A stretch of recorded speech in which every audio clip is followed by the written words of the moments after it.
Hey everybody, welcome to Obscurities in Miniatures. You know, I had a lot of fun a few days ago when we did the SPQR Gaul heroes, and you know what? Lo and behold, with me kvetching about it in that video, guess what showed up? Yep, my Germania heroes.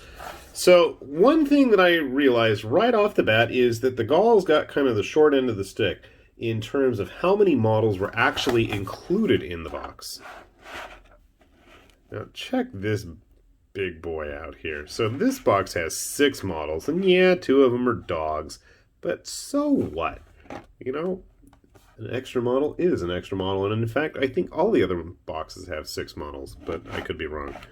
So we have Arminius, Ariovistus, and then we have 2 generic guys as well. And these are resin, just like the previous set we saw. And just like the previous set, I still have no idea what I'm going to do base-wise with them. But I do love the fact that the models lend themselves to such colorful paint jobs. I do look forward to getting these guys painted. Okay.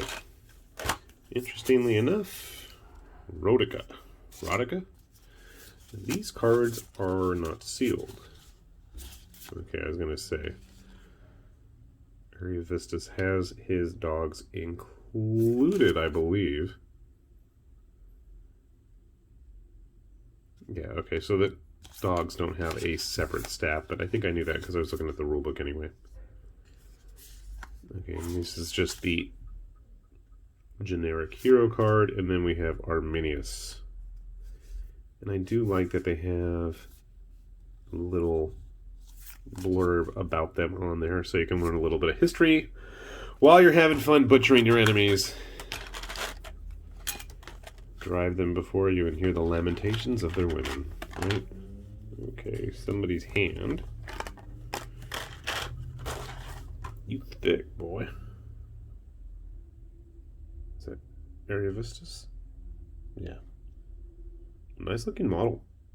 I don't know if this one was originally a metal figure. Maybe you guys out there know. I know there were quite a few new models that were created for the game in resin, so I'm not 100% sure. I am curious to find out, though. Okay, that's an axe. I wasn't sure if that was a sword or like a riding whip thing or what he had there.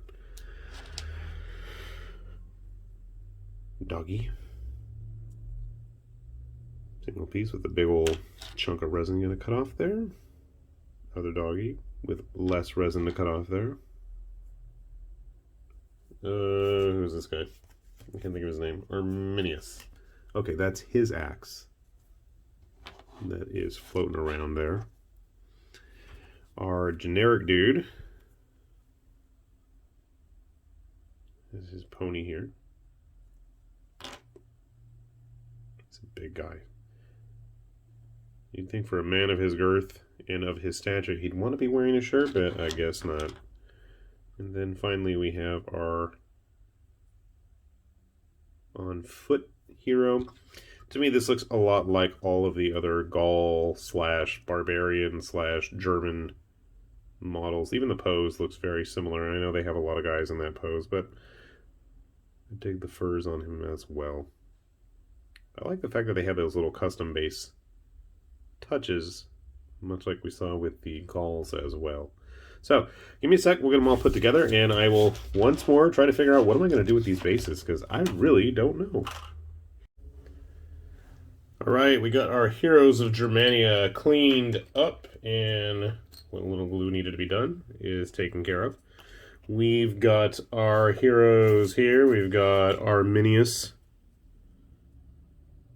and Ariovistus. I'm not sure how I'm going to put him on the base since he does have his doggies with him. I'm thinking I'm going to keep the dogs separate. That is a really long scabbard now that I look at it. I could not figure out exactly how to attach Arminius's hand, and then I realized there's actually a little notch in his cloak for the axe to sit, so I still need to clean that up a bit. There he is. There's Ariovistus. We have our generic infantry hero.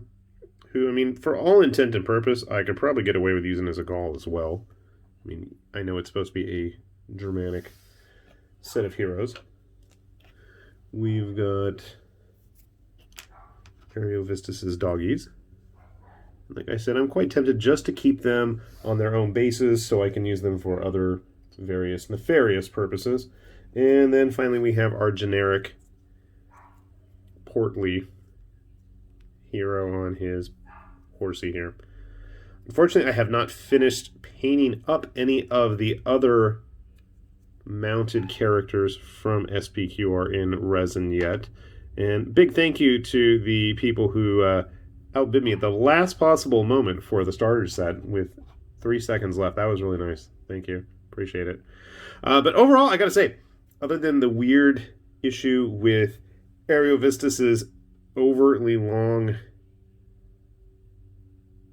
scabbard, which I mean, I guess isn't too unrealistic. It just looks really high, and you can see the hilt of the sword sticking out from between his armpit there.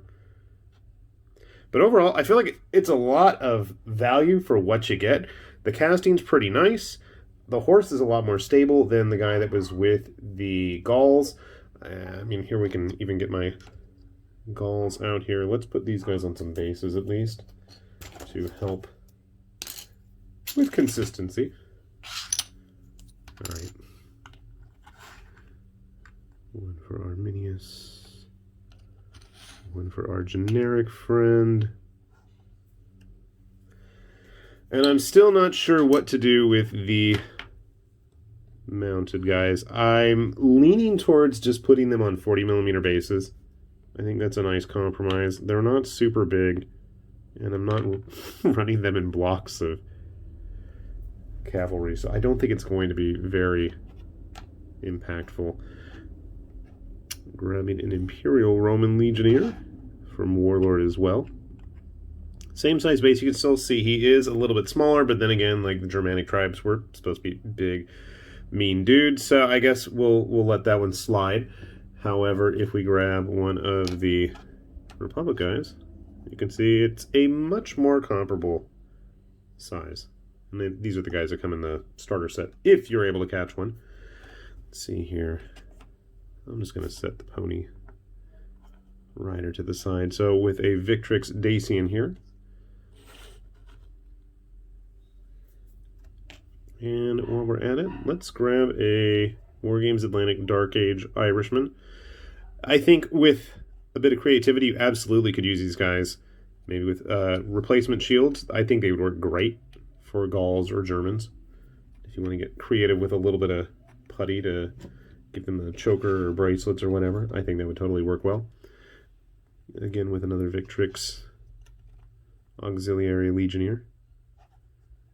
So I think scale-wise, they work pretty well. They look pretty good. Let's grab some other stuff just to see. Good old Frostgrave. I think if you wanted to use some of these for Frostgrave heroes, I think they'd make a fine choice, especially with the overtly barbarian stylings of our heroes here. And I'm pretty sure I've seen these in metal before. I think I said that already, but I can't remember. So I gotta say, I really have been enjoying these SPQR releases. I'm going to do my best to try to track down what I can before they disappear.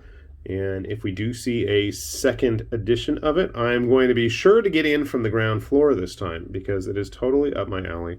And I can actually reasonably get all this stuff painted rather than hundreds and hundreds of necessary figures if I was going to do, you know, proper historical games. So a nice, fun way to get a little bit of history on the table, as well as some cool looking minis.